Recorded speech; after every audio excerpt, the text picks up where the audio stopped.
আমন্ত্রণ বিরতিহীন সংবাদ রাত ৯টায় বাংলাদেশে। আপনাদের সঙ্গে আছি আমি সুমনা সিং এবং আমি গোলাম কিবরিয়া। শুরুতেই শোনামগুলো।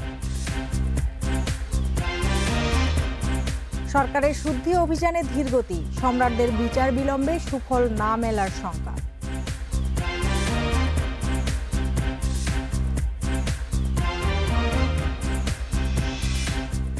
খালেদার মুক্তির মেয়াদ বাড়ানোর আবেদন, স্বরাষ্ট্রে বিদেশ যাত্রার সুযোগ প্রার্থনা।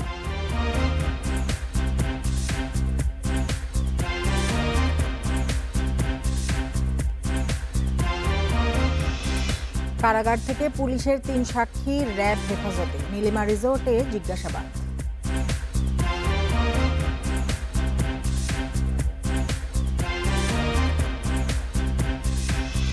এতক্ষণ শিরোনামগুলো বলছিলাম, এবার বলবো পুরো খবর। অনেকদিন ধরে দুর্নীতি বিরোধী কোনো অভিযান দৃশ্যত চলছে না। কদিন আগেও যে ধরপাকড় চলছিল তাও প্রায় বন্ধ। স্বরাষ্ট্রমন্ত্রীর দাবি, অভিযান চলছে, তবে করোনা পরিস্থিতিতে দেখা যাচ্ছে না। অপরাধ বিশেষজ্ঞ বলছেন, দ্রুত বিচার ও দৃষ্টান্তমূলক শাস্তি না হলে অভিযানে সুফল আসবে না। গত সেপ্টেম্বরে ক্যাসিনো বিরোধী অন্তত ৩৫টি অভিযান চালায় আইন শৃঙ্খলা বাহিনী, যাতে আটক হন যুবলীগ নেতা সম্রাট, জি.কে. শামীম ও খালেদ মাহমুদ ভূঁইয়া এবং আওয়ামী লীগ নেতা এনুরুপন সহ বেশ কয়েকজন। ওই অভিযান ১.৫ মাস জোরালো থাকলেও ধীরে ধীরে গতি কমে আসে। তবে স্বরাষ্ট্রমন্ত্রী বলছেন, করোনা পরিস্থিতিতে শাহেদ, আরিফ ও সাবরিনাদের আটক করা হয়েছে। এটাও দুর্নীতি বিরোধী অভিযানের অংশ। কোনো কিছু স্তীমিত হয়নি, আমাদের সব কিছুই আমাদের নজরদারিতে রয়েছে। আমরা যখন তথ্য পাচ্ছি, যখন যেটারই তথ্য পাচ্ছি সেটাই আমরা ব্যবস্থা নিচ্ছি। অনেক সময় হয়তো দৃশ্যমান কিছু আপনারা দেখছেন না, কিন্তু আমাদের তথ্য ভিত্তিক অভিযান যেগুলো, সেগুলো কিন্তু চলমান আছে এবং আমাদের এটা থাকবে। আমরা এই অভিযানগুলো আমরা চালিয়ে যাব। আওয়ামী লীগ নেতারা বলছেন, দলীয় পরিচয়ে কেউ দুর্নীতি করলে সাংগঠনিক শাস্তির পাশাপাশি প্রশাসনিক ব্যবস্থাও নেওয়া হচ্ছে।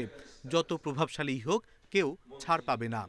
অনেক সময় দেখা গেছে যে আমাদের এই শক্ত অবস্থানের বাইরেও অনেক হয়তো ছোটোখাটো অপরাধে জড়িয়ে পড়ে বা অনিয়মে জড়িয়ে পড়ে। আমাদের কাছে যখনই যেসব তথ্যগুলো আসে, আমরা চেষ্টা করি সেগুলোকে সাংগঠনিকভাবে এবং আইনগতভাবে ব্যবস্থা নেওয়ার জন্য। ক্যাসিনো বিরোধী ও শুদ্ধি অভিযানের পর প্রায় ১ বছর হতে চলল, কিন্তু জি.কে. শামীম বাদে গ্রেপ্তার কারোরই বিচার শুরু হয়নি। এত দেরি হলে সুফল পাওয়া যাবে না, মন্তব্য অপরাধ বিশেষজ্ঞের। এটাকে যদি আমরা পরিপূর্ণ করতে চাই, তাহলে দ্রুততার সাথে বিচার সমাধা এবং প্রকৃত অর্থেই যারা অফেন্ডার তাদের পানিশমেন্টের আওতায় আনা এবং যারা ভিকটিম তাদেরকে উপযুক্ত জাস্টিস বা অধিকারকে এনশিওর করার মধ্য দিয়েই আসলে এটা কেবলমাত্র তখনই এটা আমরা বলতে পারবো যে দুর্নীতি বিরোধী অভিযান একেবারে পুরোপুরি সার্থক হয়েছে। দুর্নীতি বিরোধী অভিযানে আটক সম্রাট সহ অনেকেই নানা অজুহাতে দীর্ঘদিন হাসপাতালে আছেন। অনিমেষ কর, ইন্ডিপেন্ডেন্ট নিউজ, ঢাকা। উন্নত চিকিৎসার জন্য বিএনপি চেয়ারপারসন খালেদা জিয়ার জামিনের মেয়াদ বাড়ানোর আবেদন করেছে তার পরিবার। স্বরাষ্ট্র মন্ত্রণালয়ে এই আবেদন করেন খালেদা জিয়ার ছোট ভাই শামীম এসকান্দার। এর আইনগত দিক পর্যালোচনা করতে আবেদনটি আইন মন্ত্রণালয়ে পাঠানো হয়েছে। ২ বছরেরও বেশি সময় পর ২৫শে মার্চ জামিনে মুক্ত হন খালেদা জিয়া। উন্নত চিকিৎসার জন্য পরিবার আবেদন করলে তার সাজা ৬ মাসের জন্য স্থগিত করে সরকার। ২৪ সেপ্টেম্বর শেষ হতে যাচ্ছে ৬ মাস। এর ১ মাস আগেই জামিনের মেয়াদ বাড়ানোর আবেদন করা হলো। এতে উন্নত চিকিৎসার জন্য খালেদা জিয়াকে প্রয়োজনে বিদেশে নেয়ার অনুমতি চাওয়া হয়েছে। নতুন করে আবেদন করেছে পরিবারের পক্ষ থেকে করেছে, আর পরিবারের পক্ষ থেকে ভাই, ওনার ছোট ভাই শামীম এসকান্দার সাহেব করেছেন ব্যবসায়িক ষড়যন্ত্র আবেদন বাড়ানোর জন্য। বিএনপি চেয়ারপারসনের আইনজীবীরা বলছেন, এ বিষয়ে আদালতের কিছু করার নেই, তাই স্বরাষ্ট্র মন্ত্রণালয়ে আবেদন করেছে পরিবার। আমি আশা করি ইতিবাচক সাড়া পাওয়া যাবে। আর এখানে কোর্টের কোনো ভূমিকা নাই। কোর্টের ভূমিকা, আমরা জামিন চেয়েছিলাম, তখন আমাদের জামিন দেয়নি। এখন যদি আবারও জামিন, যেহেতু তার সাজা স্থগিত আছে, সেটা জামিন না দিলে আরো অসুবিধা হবে আমি মনে করি। এরই মধ্যে প্রক্রিয়া শুরু হয়ে গেছে বলে জানান স্বরাষ্ট্রমন্ত্রী। আমি চিঠি একটা পেয়েছি, তার ওই যে ওটা কি বলে যে কোর্টে যে সিদ্ধান্তটা দিয়েছিল বাসায় রেখে চিকিৎসা, সেটা বোধ সময় শেষ হচ্ছে, সেই সময় দিচ্ছে। এইটা আমাদের তো এখানে করণীয় কিছু নাই, আমাদের আইন মন্ত্রণালয় পাঠিয়ে দিচ্ছে তাদের পরবর্তী। খালেদা জিয়ার জামিনের মেয়াদ বাড়ানোর সুযোগ রয়েছে কিনা তা যাচাই বাছাই করবে আইন মন্ত্রণালয়। Jahanara Parvin, independent news, Dhaka. BNP chairperson Khaleda জিয়ার সঙ্গে তার মামলা এবং মুক্তির মেয়াদ বাড়ানোর আবেদনের বিষয়ে কথা বলতে গুলশানের বাসভবনে গেছেন আইনজীবীরা। সেখানে আছেন সহকর্মী বনি ইবনে কামাল। কথা বলছি তার সঙ্গে। বনি, এই যে মামলা এবং মুক্তির মেয়াদের বিষয়ে বিএনপি চেয়ারপারসনের মতামত কি জানা গেছে? তিনি আইনজীবীদের বা তার নেতাদের কোনো দিক নির্দেশনা দিয়েছেন কিনা? কিবরিয়া, আজ রাতে এসেছে, আমরা একটু দেখাতে চাই। এইমাত্র মাহমুদুদ্দিন খোকন বেরিয়েছিলাম, আমরা একটু তার মুখ থেকে শুনতে চাই আসলে কি অবস্থা বা আপডেটটা কি। সাবেক প্রধানমন্ত্রী বিএনপি চেয়ারপারসন বেগম খালেদার সঙ্গে দেখা করতে গিয়েছিলাম। মূলত ওনার শারীরিক অবস্থা নিয়ে আলোচনা করেছে। ওনার শারীরিক অবস্থা আরো অবনতি, যেটা আগে বলেছি, ওনার পায়ের যে হাঁটুর যে নি রিপ্লেসমেন্ট হয়েছিল সেটার ব্যথা কন্টিনিউ করছে, এবং এটা কোনো সময় বাড়ে ব্যথা, কোনো সময় কমে ব্যথা, বা ব্যথা সবসময় আছে। হাতও 3টা আঙ্গুল, হাত একটা বাঁকা, ওখানেও সবসময় ব্যথা অনুভব করছে। তারপর আরো অনেক জটিলতা সৃষ্টি হচ্ছে, ডায়াবেটিস, তারপর হাই ডায়াবেটিস, প্রেশার, এবং ওনার রুচি আসলে খুব সমস্যা হয়ে গেছে। উনি গত প্রায় 1 মাসের মতোই উনি কোনো শক্ত খাবার খেতে পারেন না। আবেদনের বিষয়ে কোনো কথা হয়েছে কিনা? আবেদনটি করা হয়েছে সে বিষয়ে কোনো কথা হয়েছে? খেতে পারেন না, এবং ডাক্তার সাহেবরা আসছেন আর সে চিকিৎসা করছেন, কিন্তু ডায়াগনোস করতে পারছেন না কোথাও করোনা পরিস্থিতির কারণে। এর পরিস্থিতি আপনারা জানেন, ওনার পরিবার পক্ষ থেকে পরিবারের আবেদনের পক্ষে তাকে চিকিৎসার জন্য মুক্তি দেওয়া হয়েছিল, সরকার মুক্তি দিয়েছে। সেই মেয়াদ প্রায় শেষ পর্যায়ে, এবার চিকিৎসা কিন্তু মৌলিক চিকিৎসা শুরু করতে পারেনি, জন্য আবেদন করেছে তার ওনার ভাই স্বামী ইস্কান্দার সাহেব আবেদন করেছে, যার আবেদনের পরিপ্রেক্ষিতে উনি মুক্তি দিয়েছিল। সেই মুক্তি আদেশটা বর্ধিকরণের জন্য আবেদন করেছে, এবং আবেদনে দেশে এবং বিদেশে, প্রয়োজনে বিদেশে চিকিৎসা করার জন্য অনুমতি দেয়, সুযোগ দেয়, সে আবেদন করেছে। এবং আমরা খুব আশাবাদী, উনিও আশাবাদী যে তার মৌলিক চিকিৎসা করানোর জন্য তার আবেদন সরকার গ্রহণ করবেন, তাকে অনুমতি দিবেন দেশে ও বিদেশে চিকিৎসা করার জন্য। আর তার শারীরিক অবস্থা, কিন্তু ওনারা শারীরিক ওয়েটও, শরীরের ওয়েটও কিন্তু অনেক কমে গেছে, কিন্তু বিশেষ খাওয়ার রুচিহীনতা। দেখুন, উনি যে আবেদনটি করেছেন সেক্ষেত্রে ওনাকে যদি সুযোগ দেওয়া হয়, উনি কোন দেশের চিকিৎসার জন্য প্রিফার করবেন? এগুলো এখনো ঠিক হয়নি। তবে যেটা বিদেশি চিকিৎসা করে যাবেন সাময়িক সময়ের জন্য, অল্প সময়ের জন্য চিকিৎসা করতে যাবেন আর কি। আমরা জানি যে স্থায়ী চিকিৎসা এবং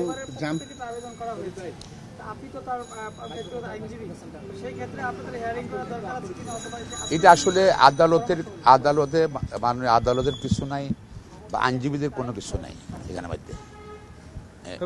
পুরোপুরি পরিবারের আবেদনের পরিপ্রেক্ষিতে তাকে সরকার মুক্তি দিয়েছে, পরিবার থেকে আবেদন করা হয়েছে এই মুক্তি আদেশটা বর্ধিত করার জন্য, যেন তিনি দেশে এবং বিদেশে চিকিৎসা করতে পারেন। দুদক আইনজীবী বলছেন যে যেহেতু তিনি দুর্নীতি মামলা সাজাপ্রাপ্ত, দুদকের মামলা সাজাপ্রাপ্ত, কাজে তাকে বিদেশে যেতে হলে অবশ্যই দেশে আদালতের সিদ্ধান্ত নিয়ে যেতে হবে।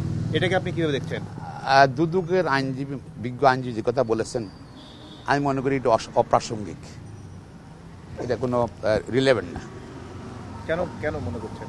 কেন সরকার তো তার ডিসক্রিপটিভ পাওয়ার এক্সারসাইজ করে তাকে মুক্তি দিয়েছে। এটা তো this is not the court. তো সরকারে তাকে অ্যাকশন, যিনি মূল আদেশে দিতে পারেন, তারই অ্যাকশন দেওয়ার ক্ষমতা আছে। বিএনপির পক্ষ থেকে আপনাদের এখন আমরা শুনছিলাম খালেদা জিয়ার আইনজীবী মাহবুবউদ্দিন খোকনের কথা। যাচ্ছি পরের প্রসঙ্গে। পররাষ্ট্রমন্ত্রী আব্দুল মোমেন জানিয়েছেন, মুজিব বর্ষেই বঙ্গবন্ধুর খুনি নূর চৌধুরীকে কানাডা থেকে ফিরিয়ে এনে বিচারের মুখোমুখি করা সম্ভব হবে। এছাড়া পলাতক অন্য 3 আসামির অবস্থান জানতে বিভিন্ন মিশনকে চিঠি দেওয়া হয়েছে বলেও জানিয়েছেন তিনি। যাদের আমরা চিহ্নিত করেছি, একজনের ব্যাপারে কিছুটা আশাবাদী। এখনো এটা আইনের মারপেচে আছে, কিন্তু সেখানে যা যা করার আমরা সেই ব্যবস্থা নিয়েছি। তাতে আমাদের কিছুটা আশ্বাস, বিশ্বাস হচ্ছে আমরা এই মুজিব বসে আরেকজনকে দেশে এনে আপনার বিচারের সম্মুখীন করতে পারি। কক্সবাজার নীলিমা রিসোর্ট পরিদর্শন করেছে সিনহা হত্যা মামলার তদন্ত দল। এ সময় পুলিশের মামলার সাক্ষী রিসোর্টের 2 কর্মচারীর সাথে কথা বলেন তারা। এছাড়া আরও 3 সাক্ষীকে আরেক দফা জিজ্ঞাসাবাদ করেছে র্যাব। অবসরপ্রাপ্ত মেজর সিনহা ও তার সঙ্গীরা ছিলেন কক্সবাজারের রামুর নীলিমা রিসোর্টে। দুপুরে রিসোর্টে যান মামলার তদন্ত কর্মকর্তা। তিনি কথা বলেন শিপ্রা দেবনাথের বিরুদ্ধে পুলিশের করা মামলার 2 সাক্ষী আব্দুল্লাহ ও লোকমানের সঙ্গে। আমাদেরকে দেখছে, আমাকে তদন্ত করছে আমাদের সাথে। আমরা বলছি যেগুলো বলার আছে বলছি র্যাবের কাছে। চোখ সময় এক কথা বলি আমরা। এরা গন্ডা নিচ্ছিল, মানে ওরা কি জন্য তদন্ত আইছে আর কি। এদের আমাদের সুপারভাইজার আর নাইট গার্ড আব্দুল্লাহ এদের সাথে গিয়ে করছে। এদিকে সকালে কক্সবাজার জেলা কারাগার থেকে পুলিশের 3 সাক্ষী নুরুল আমিন, নিজাম ও আয়াজকে হেফাজতে নেয় র্যাব। স্বাস্থ্য পরীক্ষার পর রিমান্ডের জন্য তাদের নেওয়া হয় র্যাব 15 এর সদর দপ্তরে। এদের যে 3 জন ছিল আসামি, সাধারণ মানুষ যে 3 জন সাক্ষী ছিল, কেসের সাক্ষী ছিল যারা, তাদেরকে নিয়ে গেছে 3 জনকে। আর আসামি আছে এখন পুলিশের 4 জন এখনো নেওয়ার বাকি আছে। সিনহা হত্যা মামলায় গ্রেপ্তার 13 জনের মধ্যে র্যাবের রিমান্ডে রয়েছেন 6 জন। 4 আসামির রিমান্ড মঞ্জুর হলেও তাদের হেফাজতে নেওয়া হয়নি। বাকি 3 আসামি জবানবন্দি শেষে কারাগারে রয়েছেন। একদিকে চলছে আসামিদের রিমান্ড, আর অন্যদিকে মামলার স্বাভাবিক তদন্ত কার্যক্রম। অবসরপ্রাপ্ত মেজর সিনহাকে গুলি করা কি ছিল পূর্ব পরিকল্পিত, নাকি নিছকই দুর্ঘটনা?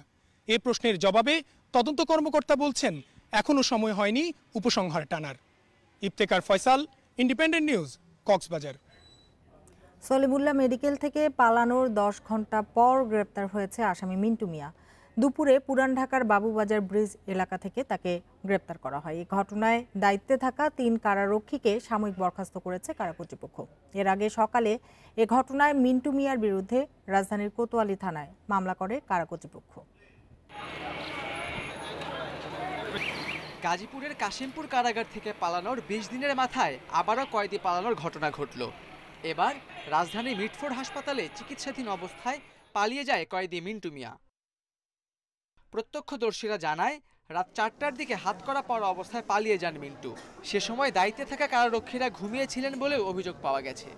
স্যাররা আসলে ওইখানে দুজনে বৈশা তারা ঘুমাইছিল আসামি এন্দা গেছে গা পলায়। তো দেখলাম যে আবার হাতকড়া পরানো, তো আমি জিজ্ঞেস করলাম যে কি, তো বললো যে আসামি। 2 জন পাহারা ছিল, তারপর আবার 2 জন পাহারা আসছিল। আসার পরে রাত্রে সবাই ঘুমাইছে, ঘুমানোর পরে সকালে শুনতাছি যে নাই, পালাই গেছে। কারা কর্তৃপক্ষ জানায় 18 আগস্ট মিন্টুকে টাঙ্গাইল থেকে সোহরাওয়ার্দী হাসপাতালে আনা হয়।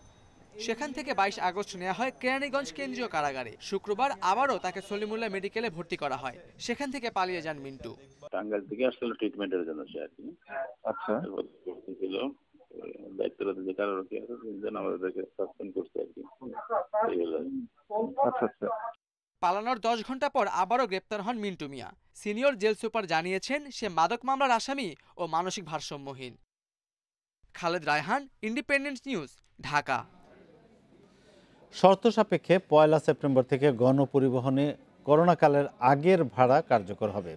ঢাকা সড়ক জোন, বিআরটিএ এবং বিআরটিসির কর্মকর্তাদের সঙ্গে আজ অনলাইনে এক মতবিনিময় সভায় একথা জানান সড়ক পরিবহন ও সেতুমন্ত্রী ওবায়দুল কাদের। সরকারের এ সিদ্ধান্তকে স্বাগত জানিয়েছে বাস মালিক এবং যাত্রী কল্যাণ সমিতি। করোনা পরিস্থিতি ও জনস্বার্থ বিবেচনায় মঙ্গলবার থেকে গণপরিবহনে আগের ভাড়া কার্যকরের সিদ্ধান্ত নিয়েছে সরকার। সেক্ষেত্রে বাসের চালক, হেলপার, যাত্রীসহ সংশ্লিষ্ট সবাইকে মাস্ক পরার শর্ত জুড়ে দেওয়া হয়েছে। বাসে আসন সংখ্যার বেশি যাত্রী তোলা যাবে না। সড়ক পরিবহন ও সেতুমন্ত্রী ওবায়দুল কাদের ভিডিও বার্তায় একথা জানিয়েছেন।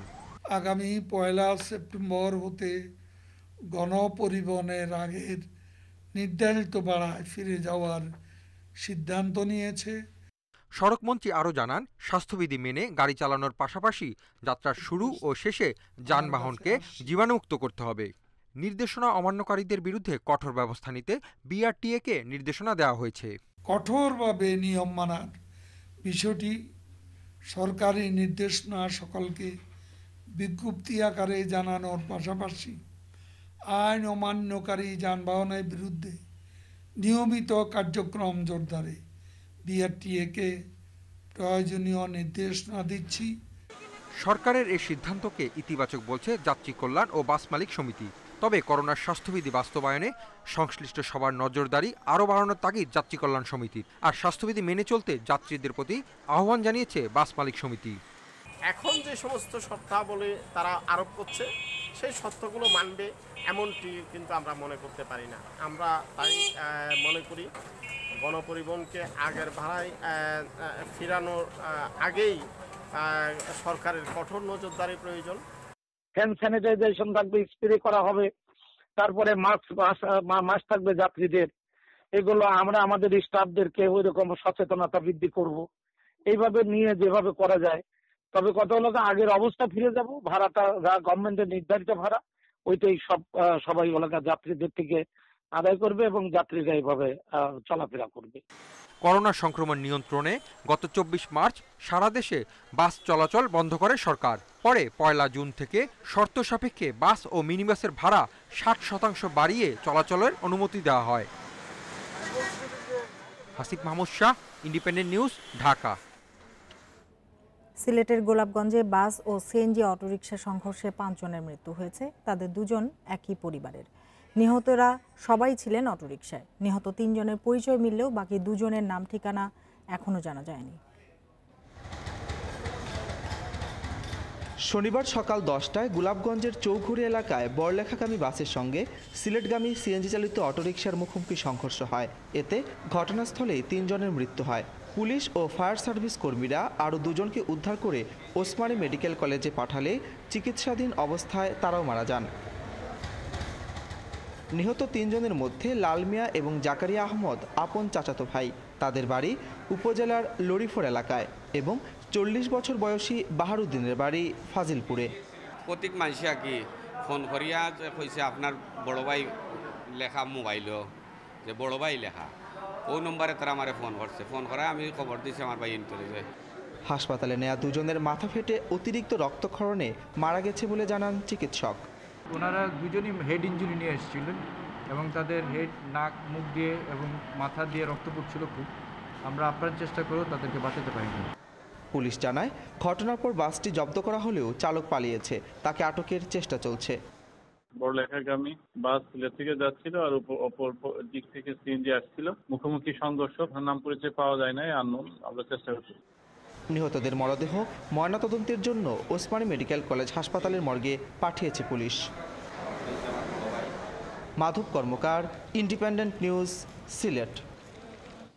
শিমুলিয়া কাঁঠালবাড়ি নৌপথে নাব্যতা সংকট আর তীব্র স্রোতের কারণে রাতে অনির্দিষ্টকালের জন্য ফেরি চলাচল বন্ধ করা হয়েছে। তবে জরুরি প্রয়োজনে শুধু ছোট 2টি ফেরি দিনে চলবে। সন্ধ্যা 6টা থেকে এই সিদ্ধান্ত কার্যকর হয়েছে। বিআইডব্লিউটিসি শিমুলিয়া ঘাটের এজিএম শফিকুল ইসলাম জানান, নাব্যতা সংকট মূল কারণ হলেও নদীতে তীব্র স্রোত এবং পদ্মা সেতুর নিরাপত্তাজনিত বিষয়টিও রয়েছে। বিকল্প হিসেবে পাটুরিয়া দৌলতদিয়া নৌপথটি ব্যবহারের পরামর্শ দেওয়া হয়েছে। এদিকে নৌ প্রতিমন্ত্রী খালিদ মাহমুদ চৌধুরী জানিয়েছেন, রাতে ফেরি চলাচল করলে দুর্ঘটনার সংখ্যা থাকে। স্রোতের কারণে পদ্মা সেতুতে স্প্যান বসানো যাচ্ছে না বলেও জানান তিনি।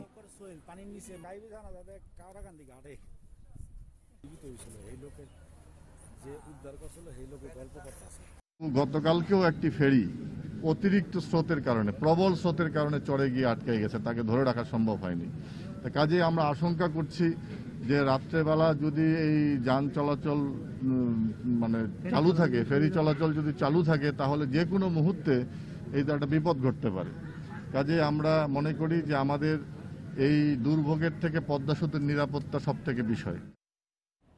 সেপ্টেম্বরে দেশের উত্তর ও মধ্যাঞ্চলে আরেক দফা বন্যার আভাস দিয়েছে পূর্বাভাস ও সতর্কীকরণ কেন্দ্র, তবে তা হবে স্বল্প মেয়াদী।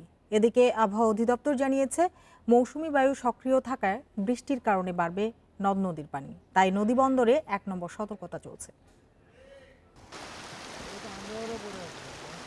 ভারী বৃষ্টি উজানের ঢলে বন্যা দেখা দেয় দেশের উত্তর ও মধ্যাঞ্চলের অন্তত ৩৩ জেলায়। ২ মাসের বন্যায় ক্ষতিগ্রস্ত হয়েছে প্রায় ১/২ কোটি মানুষ, মৃত্যু হয়েছে ২৫১ জনের। এ ক্ষতি কাটিয়ে ওঠার আগেই সেপ্টেম্বরের মাঝামাঝি আবারও বন্যার আশঙ্কা করা হচ্ছে। বন্যা পূর্বাভাস কেন্দ্র জানিয়েছে, আগামী ২ সপ্তাহে বাড়বে নদ নদীর পানি। বাংলাদেশ সহ বাংলাদেশের উজানে বিভিন্ন সময়ে, বিশেষ করে সেপ্টেম্বরের ২য় এবং ৩য় সপ্তাহে বৃষ্টিপাতের সম্ভাবনা রয়েছে। ফলে নদ নদী, বাংলাদেশের প্রধান নদ নদীগুলোতেও পানি বাড়তে পারে, তবে তা বড় ধরনের কোনো বন্যা পরিস্থিতি সৃষ্টি করবে না বলেই আমাদের মনে হয়। এদিকে আবহাওয়া অধিদপ্তর জানিয়েছে, আগামী সপ্তাহে সারা দেশে বৃষ্টি বাড়বে, তখন কমবে গরমের মাত্রা। বর্ষাকালে বাতাসে আর্দ্রতা বেশি থাকে, বাতাসে আর্দ্রতা বেশি থাকলে গরমের অনুভূতিটা বেশি থাকে, যদিও তাপমাত্রা কম তবুও আর্দ্রতার কারণে অনুভূতিটা বেশি হবে। এবার ২৬ জুন প্রথম দফায় বন্যা হয়, ১০ জুলাই দ্বিতীয় দফা, ১৯ জুলাই তৃতীয় দফা, আর ১৮ আগস্ট প্লাবিত হয় উপকূলীয় এলাকা। আল আমিন হোসেন, ইন্ডিপেন্ডেন্ট নিউজ, ঢাকা। দেশে করোনায় আরও ৩২ জনের মৃত্যু হয়েছে, এর মধ্যে পুরুষ ২৬ এবং নারী ৬ জন। এ নিয়ে মোট প্রাণহানি হল ৪,২০৬ জনের। ৯২টি ল্যাবে ২৪ ঘন্টায় ১১,৬৮৯টি নমুনা পরীক্ষায় করোনা শনাক্ত হয়েছে ২,১৩১ জনের। পরীক্ষা বিবেচনায় শনাক্তের হার ১৮.23%। শনিবার স্বাস্থ্য অধিদপ্তরের বিজ্ঞপ্তিতে জানানো হয়, দেশে মোট করোনা আক্রান্তের সংখ্যা দাঁড়ালো ৩,০৮,৯২৫ জনে। সুস্থ হয়েছেন আরও ২,০২৭ জন। এ নিয়ে মোট সুস্থ ১,৯৮,৮৬৩ জন।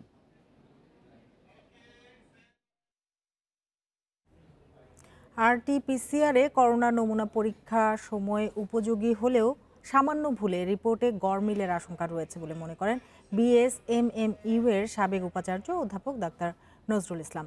সকালে রাজধানীর ধানমন্ডি গণস্বাস্থ্য হাসপাতালে করোনা শনাক্তে RT-PCR পরীক্ষা কার্যক্রম উদ্বোধন করে তিনি এই আশঙ্কার কথা জানান।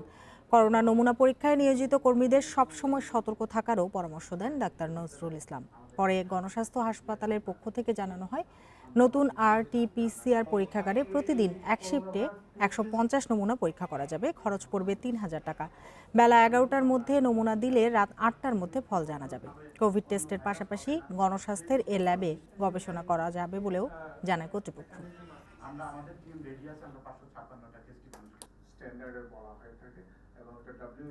ফলস নেগেটিভ হওয়ার সম্ভাবনা কিন্তু অনেক কালেকশনের ত্রুটির জন্য, এবং কালেকশন যারা করে অনেক লোক, তাদেরকে আমরা ভালো ট্রেনিংও দিতে পারি না, অনলাইনে ট্রেনিং দিয়েছি এটা আর কি। কিন্তু একটা নেগেটিভ মানুষ পজিটিভ হবে না, এটা হবে না। চীনা প্রতিষ্ঠান সিনোভ্যাকের ভ্যাকসিন এলে অগ্রাধিকার ভিত্তিতেই পাবে বাংলাদেশ। তবে কার্যকর এবং পার্শ্ব প্রতিক্রিয়াহীন ভ্যাকসিন যে দেশেই আগে তৈরি হবে সেখান থেকেই সংগ্রহ করার প্রস্তুতি নেওয়ার তাগিদ দিচ্ছেন বিশেষজ্ঞরা। এজন্য সরকারকে যোগাযোগ বাড়ানোর উপর জোর দেওয়ার পরামর্শ তাদের। অগ্রাধিকার ভিত্তিতে ভ্যাকসিন দেওয়ার শর্তে চীনা প্রতিষ্ঠান সিনোভ্যাককে বাংলাদেশে তাদের ভ্যাকসিনের ট্রায়ালের অনুমতি দিয়েছে সরকার। সব প্রক্রিয়া সফলভাবে শেষ হলেই সিনোভ্যাকের ভ্যাকসিন প্রয়োগের অনুমোদনের পর্যায়ে আসবে, যা আমরা ট্রায়াল করতে দিব। তবে বিশেষজ্ঞরা বলছেন, পুরো প্রক্রিয়া বিষয়টি বেশ সময় সাপেক্ষ। তাই কেবল চীনা কোম্পানির ভ্যাকসিনের অপেক্ষায় থাকলে চলবে না। যেখানেই আগে ভ্যাকসিন তৈরি হবে সেখান থেকেই সংগ্রহের প্রস্তুতি রাখতে হবে। সংশ্লিষ্ট প্রতিষ্ঠানগুলোর সঙ্গে সরকারের সার্বক্ষণিক যোগাযোগ রাখার উপর জোর দিচ্ছেন তারা। আমরা খেয়াল রাখবো যে দেশি করুক, যেটা সবচেয়ে ভালো, কার্যকরী, পার্শ্ব প্রতিক্রিয়া কম এবং জনগণের ক্রয় ক্ষমতার মধ্যে আমরা যেন ওই ভ্যাকসিনদের সংগ্রহ করতে পারি, তার জন্য এখন থেকেই কার্যকরী পদক্ষেপ নেওয়া দরকার। বিভিন্ন দেশে এবং বিভিন্ন কোম্পানি তাদের সাথে একটা সার্বক্ষণিক যোগাযোগ রাখতে হবে, কারণ আমরা জানি না কোন ভ্যাকসিনটা মানসম্মত, কোন ভ্যাকসিনটা কার্যকর এবং কোন ভ্যাকসিনটা মানব শরীরে কোনো ক্ষতি করবে না। সুতরাং আমাদেরকে যত বেশি ভ্যাকসিনে আমাদের অ্যাক্সেস থাকবে আমাদের জন্য ভালো, আমাদের তখন চয়েসটা থাকবে, উই ক্যান চুজ যে আমরা এই ভ্যাকসিনটা নিব। ভ্যাকসিন পাওয়া গেলে প্রয়োগের ক্ষেত্রে চিকিৎসক, নার্স ও স্বাস্থ্যকর্মীদের পাশাপাশি জটিল রোগে আক্রান্তদের অগ্রাধিকার দেওয়ারও পরামর্শ বিশেষজ্ঞদের। পাশাপাশি নিশ্চিত করতে হবে অবকাঠামোগত সুবিধা। ইনফ্রাস্ট্রাকচার বা ধরেন ফ্রেমওয়ার্ক বা প্ল্যানিং এটা কিন্তু এখন থেকে করা উচিত। আমরা যদি এখন থেকে এগুলো করে রাখি, ভ্যাকসিন আসার সাথে সাথে যেন কোনো হজবরল অবস্থা তৈরি না হয়, ভ্যাকসিনের সাথে সাথে আমাদের জনগণ সুষ্ঠুভাবে ভ্যাকসিনটা পেয়ে যায়, তার জন্য কার্যকরী পদক্ষেপ এখন থেকে নেওয়া উচিত। বিশ্বজুড়ে 200-র বেশি প্রতিষ্ঠান করোনার ভ্যাকসিন উদ্ভাবনের লক্ষ্যে কাজ করছে। ট্রায়ালে এগিয়ে রয়েছে যুক্তরাজ্যের অক্সফোর্ড, চীনের সিনোভ্যাক, যুক্তরাষ্ট্রের মডার্না, অস্ট্রেলিয়ার মার্ডোক চিলড্রেন্স রিসার্চ ইনস্টিটিউট সহ 6টি প্রতিষ্ঠান। Buddhadeb Kundu, independent news, Dhaka. Corona সংক্রমণ এড়াতে মাস্ক না পরায় রাজধানীর হাতিরঝিলে 29 জনকে জরিমানা করেছে ভ্রাম্যমাণ আদালত। শনিবার প্রায় 3 ঘন্টা সেখানে অভিযান চালায় ঢাকা জেলা প্রশাসন। সাজা দেওয়া হয়েছে খোলা স্থানে ধূমপানকারীদেরও। মাস্ক ব্যবহারকে বলা হচ্ছে করোনা সংক্রমণ ঠেকানোর প্রধান পদক্ষেপ। এ বিষয়ে নির্দেশনাও দিয়েছে সরকার। তারপরও নানা অজুহাতে ঘরের বাইরে মাস্ক পরছেন না অনেকেই। মাস্ক আছে ব্যাগে, ছিলাম মানে রিক্সা তো নাই না খুললা আইছি। হেলমেট পরা ছিল, এই কারণে মনে করেন মাস্কটা পরতে মনে ছিল না। নেক্সটে আর ভুল হবে না, ভুলে গেছে তো। হাতিরঝিলে ঢাকা জেলা প্রশাসনের অভিযানে 29 জনকে করা হয় 9,000 টাকা জরিমানা। খোলা স্থানে ধূমপানকারীদেরও দেওয়া হয় সাজা। ঘরের বাইরে যে মাস্ক পরা বাধ্যতামূলক সেটা অনেকেরই ধারণার বাইরে। তো দেখা যাচ্ছে যে সেটা আমাদের মোবাইল কোর্টের ফলে তারা একটু একটু করে সচেতন হচ্ছেন। আমাদের উদ্দেশ্য মানুষকে শাস্তি দেওয়া নয়, বরঞ্চ আমাদের উদ্দেশ্য মানুষকে সচেতন করা। তো আমরা যথাসাধ্য চেষ্টা করছি এবং নমিনাল একটা জরিমানা যেন মানুষ সচেতন হয় এবং আমরা তাদেরকে ফ্রি মাস্কও বিতরণ করছি। স্বাস্থ্যবিধির বিষয়ে সাধারণ মানুষের সচেতনতা বাড়াতে 26 মার্চ থেকে নিয়মিত অভিযান পরিচালনা করে আসছে প্রশাসন। মাহমুদুর নবী, ইন্ডিপেন্ডেন্ট নিউজ, ঢাকা। এবার খেলার খবর। তার আগে জানাবো শিরোনামগুলো। শ্রীলঙ্কা সফরে পেসারদের বাড়তি প্রস্তুতি, ক্রিকেটারদের সঙ্গে সম্পর্ক তৈরিতে জোর ম্যাকমিলানের।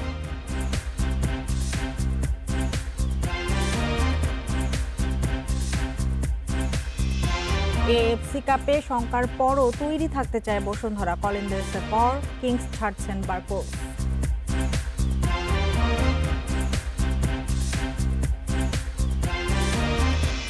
উইকেট যেমনই হোক, টেস্টে ভালো ফলাফলের জন্য পেসারদের দিকে তাকিয়ে থাকতেই হয়, কারণ নতুন বলে উইকেট নিতে না পারলে ব্যাকফুটে চলে যায় দল। অথচ গেল কয়েকটি সিরিজে একেবারে নিষ্প্রভ রাহি, এবাদত, আলামিনরা। ম্যাচ অনুশীলনের ঘাটতি থাকলেও মিরপুরের প্রস্তুতি পর্ব আর লঙ্কা কাপের জন্য নিজেকে প্রস্তুত করছেন আলামিন। মিরপুরে গেল এক মাসে একটাই চিত্র, কেউ নেট থেকে বের হচ্ছেন তো কেউ ঢুকছেন। একাডেমি জিমেও ক্রিকেটারদের বিচরণ সীমিত। ব্যক্তিগত পর্ব শেষ করে শুরু হয়েছে ছোট ছোট গ্রুপে প্রস্তুতি। তাতে অবশ্য চোখে পড়ার মতো কোনো পরিবর্তন নেই। বাংলাদেশ যখন পরিস্থিতির সাথে ধীর গতিতে মানিয়ে নেওয়ার চেষ্টা করছেন, সেখানে প্রতিপক্ষ শ্রীলঙ্কা পুরো দমে প্রস্তুতি সারছে। জুন থেকেই শুরু করেছে ক্যাম্প। প্রিমিয়ার লিগেও খেলে ফেলেছেন চান্দিমাল ম্যাথিউসরা। পরিসংখ্যান তো আছেই। লঙ্কান ক্রিকেটারদের প্রস্তুতি ও পারফরম্যান্স ভয়ের কারণ হতে পারে টাইগারদের। ঘরোয়াতে সবশেষ 4 ম্যাচে সর্বোচ্চ রানের রেকর্ড করেছেন চান্দিমাল। খেলেছেন 354 রানের ইনিংস, একটা সেঞ্চুরির সাথে আছে 250ও। কুশাল মেন্ডিস ডাবল সহ করেছেন 3টি সেঞ্চুরি। ম্যাথিউস করেছেন 100 ও 150। যে মিডল অর্ডারের সমস্যা ছিল সেখানেই শক্তি বাড়ছে, সাথে টাইগার বোলারদের দায়িত্বও বাড়ছে। বিশেষ করে টেস্টে পেসাররা আর্লি ব্রেক থ্রু দিতে না পারলে লঙ্কানদের সামলানো মুশকিল হবে। আমরা লাস্ট 2 উইকস 1-to-1 প্র্যাকটিস করছি, তো এই সপ্তাহটা আমরা ব্যাটসম্যানদের বোলিং করতে পেরেছি। এই জন্য আসলে একটু স্বস্তি লাগছে নিজেদের ভিতরে। কারণ এতদিন আমরা ব্যাটসম্যানদের বোলিং করতে পারিনি। আর আমরা কিন্তু এতদিন ভার্চুয়াল লাইক কোচদের মিটিং বা হচ্ছে যেভাবে দিক নির্দেশনা দিচ্ছিল সেভাবে চলতেছিলাম। শৃঙ্খলা ভঙ্গের কারণে 3 বছর দলের বাইরে থাকতে হয়েছে। পেস ডিপার্টমেন্টে শক্তি কমে যাওয়ায় পরিকল্পনাতে এসেছেন আলামিন হোসেন। নতুন অধ্যায়ে 6 টি-20তে 4 উইকেট নিয়েছেন। একটি করে টেস্ট ও ওয়ানডেতে উইকেট সংখ্যা 3 ও 1। শ্রীলঙ্কা মিশনের জন্য স্কিলের চেয়ে ফিটনেসেই বেশি গুরুত্ব এই পেসারের। নেক্সট উইক থেকে আমাদের কোচিং স্টাফ যারা আছে তারা আমাদের মাঝখানে চলে আসবে। তো সামনে থেকে আমরা আশা করতেছি আমরা আরও অনেক ভালো প্র্যাকটিস ফ্যাসিলিটি পাবো এবং আরও ভালোভাবে শ্রীলঙ্কা সিরিজের জন্য নিজেদেরকে প্রস্তুত করতে পারবো। ঘরের মাঠে 2014তে লঙ্কানদের বিপক্ষে 2 টেস্টেই খেলেছেন আলামিন। 3 ইনিংসে 64 ওভার বল করে পেয়েছিলেন মাত্র 2 wicket. Mazharul Islam, independent news. Sri Lanka সফরে খণ্ডকালীন দায়িত্বে সফল হতে পরিকল্পনা সাজাচ্ছেন ক্রেইগ ম্যাকমিলান। নেইল ম্যাকেঞ্জির উত্তরসূরি এরই মধ্যে হেড কোচ রাসেল ডমিঙ্গোর সঙ্গে আলাপ সেরেছেন। খেলোয়াড়দের সাথে সম্পর্ক উন্নয়নের মাধ্যমে সাফল্য এনে দেয়াকে লক্ষ্য দাঁড় করিয়েছেন ম্যাকমিলান। নিউজিল্যান্ডের সফল ব্যাটিং কোচ তিনি। ক্রেগ ম্যাকমিলান নিজে হয়তো খুব বড় ব্যাটসম্যান ছিলেন না, কিন্তু কোচ হিসেবে এক কথায় সফল। 2019-এ কপাল মন্দ না হলে প্রথম বিশ্বকাপটাও জেতা হতো কিউইদের। সেই মিশন দিয়ে নিজ দেশের সঙ্গে 5 বছরের গাঁটছড়া শেষ হয়েছে। অন্যদিকে বাংলাদেশও শেষ করেছে নীল ম্যাকেঞ্জি অধ্যায়। 2-4 মিলিয়ে বিসিবি শ্রীলঙ্কা সফরে ম্যাকমিলানকে ব্যাটিং পরামর্শ করেছে। আর স্বল্প সময়ের চ্যালেঞ্জ জিততে ক্রিকেটারদের সঙ্গে সম্পর্ক তৈরিতে জোর ম্যাকমিলানের। আমার প্রথম কাজ হবে ক্রিকেটারদের বন্ধু হওয়া। নিউজিল্যান্ড বাংলাদেশ খেলার সূত্র ধরে বেশ কয়েকজনকে চিনি, কিন্তু খুব গভীর নয় সেটি। আমি কারো টেকনিক পরিবর্তন করার জন্য আসছি না, ছোট ছোট কিছু বিষয় যোগ করব যা গেম প্ল্যানে কাজে আসবে। হেড কোচ রাসেল ডমিঙ্গোর সঙ্গে পরিকল্পনা নিয়ে বিস্তারিত আলাপ হয়েছে ম্যাকমিলানের। ডমিঙ্গো আমাকে ফোন করেছিল। অনেক অভিজ্ঞ একজন কোচ তিনি। তার নেতৃত্বে অন্য কোচিং স্টাফের সঙ্গে কাজ করতে মুখিয়ে আছে। তবে শ্রীলঙ্কা সফর ছাড়া অন্য কিছু আমার ভাবনায় নেই। আগেভাগে শ্রীলঙ্কা যাওয়ার সিদ্ধান্ত নেয়ায় বিসিবিকে ধন্যবাদ দিয়েছেন ম্যাকমিলান। গত 6-7 মাস ক্রিকেট মাঠে নেই বাংলাদেশ, ফলে লঙ্কা সিরিজের আগে প্রস্তুতি খুব গুরুত্বপূর্ণ। বিসিবি দারুণ একটা সিদ্ধান্ত নিয়েছে ওখানে গিয়ে 3 সপ্তাহ ক্যাম্প করার। ইউএসপিএন ক্রিকইনফোকে দেয়া সাক্ষাৎকারে ম্যাকমিলান আরও জানিয়েছেন, টাইগারদের সঙ্গে চুক্তিটা খণ্ডকালীন হলেও দারুণ রোমাঞ্চিত তিনি। Kamrul Hasnat, independent news. স্থগিত হওয়ার শঙ্কায় এএফসি কাপ, যদিও এখনও আনুষ্ঠানিক ঘোষণা আসেনি, তবে সেসব নিয়ে না ভেবে বসুন্ধরা কিংস প্রতিযোগিতার জন্য নিজেদের তৈরি রাখছে। দলের বড় তারকা বার্কোসের ইতালিয়ান ক্লাবে যোগ দেওয়ার বিষয়টি নতুন করে চাপে ফেলেছে কিংসদের। আশা নিরাশার দোলাচলে বসুন্ধরা কিংস। নির্ধারিত সময়ে এএফসি কাপের ম্যাচ হবে কিনা তা নিয়ে দেখা দিয়েছে অনিশ্চয়তা। করোনার সংক্রমণ বেড়ে যাওয়ার আগেই দক্ষিণ এশিয়া অঞ্চলের বিশ্বকাপের ম্যাচ স্থগিত করে ফুটবলের সর্বোচ্চ সংস্থা। তবে সেন্ট্রাল ভেন্যু শর্তে এএফসি কাপ এখনও বহাল আছে, কিন্তু শোনা যাচ্ছে যে কোনো সময় আসতে পারে স্থগিতের ঘোষণা। এমন পরিস্থিতিতে বিপাকে বসুন্ধরা কিংস। তাই বলে হাত গুটিয়ে বসে থাকার উপায় নেই। সেপ্টেম্বর থেকে অনুশীলন শুরু করতে চায় ক্লাবটি। সেপ্টেম্বরের ফার্স্ট উইক থেকে আমরা পূর্ণাঙ্গ ক্যাম্পটুকু চালু করব। সে লক্ষ্যে আমি দেশি প্লেয়ারদের এবং কোচিং স্টাফ এবং অন্যান্য যারা স্টাফ আছে সবারই আমরা কোভিড টেস্ট করিয়েছি। আমার মনে হয় যে ডিসেম্বরের পরে যাওয়ার কোনো সম্ভাবনা নেই, হয় একদমই স্থগিত হয়ে যাবে, কারণ ডিসেম্বরের পরে গেলে এটা পরবর্তী সিজনে আবার এফসি কাপ শুরু করতে হবে। এফসি কাপে শক্তিশালী দল গড়েও কলিন্সের পর হঠাৎ করে হার্নান বার্কোসের ইতালিয়ান ক্লাব এফসি মেসিনাতে যোগদানের খবর। হতাশ ক্লাবটি। বার্কোসকে সামনে রেখেই গেম প্ল্যান সাজিয়েছিল ক্লাব ম্যানেজমেন্ট। তাকে অ্যাসিস্ট করতে নেওয়া হয়েছিল 2 ব্রাজিলিয়ান ফুটবলারও। আমাদের চিন্তা ভাবনা কিন্তু শুরুতে বার্কোস গত লিগের দ্বিতীয় পর্বে এফসি কাপকে জন্যই আনা ছিল। তো যেহেতু এফসি কাপ যদি নাই হয় তাহলে হয়তো বার্কোস চলেই যাবে। ফুটবলের স্থবিরতা কাটাতে দ্রুতই নতুন মৌসুমে দলবদল শুরুর কথাও বলছেন kings chairman. Shamim Ahmed, independent news, Dhaka.